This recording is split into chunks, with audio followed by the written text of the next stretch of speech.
কি রে আদুরি, কলেজে যাচ্ছিস?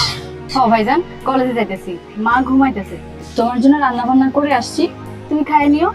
আচ্ছা যাই। ঠিক আছে। এই শোন শোন শোন, দাঁড়া।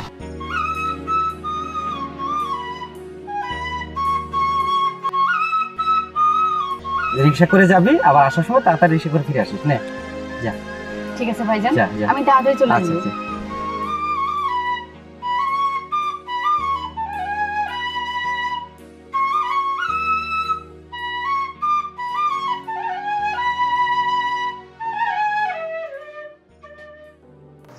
হায় আল্লাহ, তুমি রহমানুর রহিম, তুমি এই গরিবকে একটু সাহায্য করো আল্লাহ।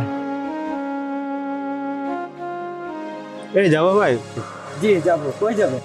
গঞ্জে যাবো। ভাড়া কত? 70 টাকা দিন। না 60 টাকা দেবো। চলেন।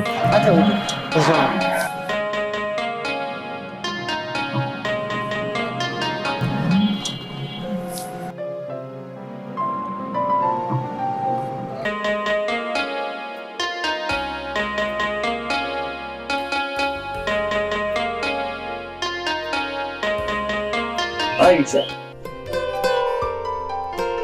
বন্ধু তুই তুই কেমন আছিস? তুই ঠিক মতো ভার্সিটিতেও যাস না, কতদিন তোরে দেখি না। কি খবর তোর? বন্ধু, আমি একটু পারিবারিক ঝামেলার ভিতরে আছি তো, তাই ভার্সিটিতে যেতে পারি না। তা সব কথা সব জায়গায় তো বলা যায় না। চল রিক্সা ওঠ, একটা জায়গায় গিয়ে বসি, তারপর বলি তোকে। ওঠ, রিক্সা উঠে বস, চল। শোন, আজকে আমি চালামু, তুই বস। তুই আমার প্যাসেঞ্জার, আমি তোর ড্রাইভার। উঠ, চল। চল, নো প্রবলেম, নো প্রবলেম, চল।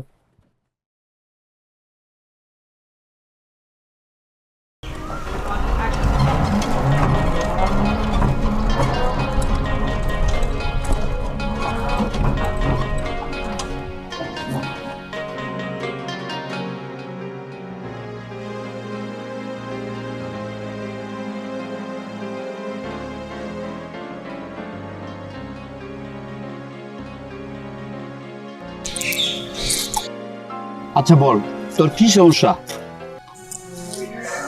বন্ধু, তুই তো জানোস আমার বাবা নাই, আর আমার ঘরে আমার মা অসুস্থ। সংসারের খরচ ও মায়ের ওষুধের টাকা জোগাতে গিয়ে আমি হিমশিম খাচ্ছি। আবার বোনের কলেজের টাকার জন্য ডেকে পাঠিয়েছে। 3 দিনের মধ্যে ফর্ম ফিল আপের 4000 টাকা জমা দিতে হবে, না হলে বন্ধু ও পরীক্ষা দিতে পারবে না। বন্ধু, আমি চাই আমার বোন সর্বোচ্চ লেখাপড়া শিখে মানুষের মতো মানুষ হোক। এখন তুই বল, আমি কি করতে পারি? সবকিছু তো বুঝলাম, তোদের জন্য কিছু করতে পারলে তো আমারও তো অনেক ভালো লাগবে। আর শোন, তুই কোনো চিন্তা করিস না, আমি তোর পাশেই আছি এবং থাকবো সারা জীবন। যদি কখনো তোর কোনো প্রয়োজন হয়, তুই আমাকে বলবি, আমি দেব। হ্যাঁ বন্ধু, তোকে আমার অনেক প্রয়োজন। বন্ধু, তাহলে তুই আমার একটা উপকার করবি? কি? তুই এই পরীক্ষার কয়টা দিন আদরকে একটু পড়াবি, এতে আমি তোর কাছে অনেক কৃতজ্ঞ থাকবো। তুই এরকম ভাবছিস কেন? তুই একটা কথা বলবি আর আমি রাখবো না, এমন কি হতে পারে? আচ্ছা চিন্তা করিস না, কালকে থেকে তোর আদুরিকে আমিই পড়াবো।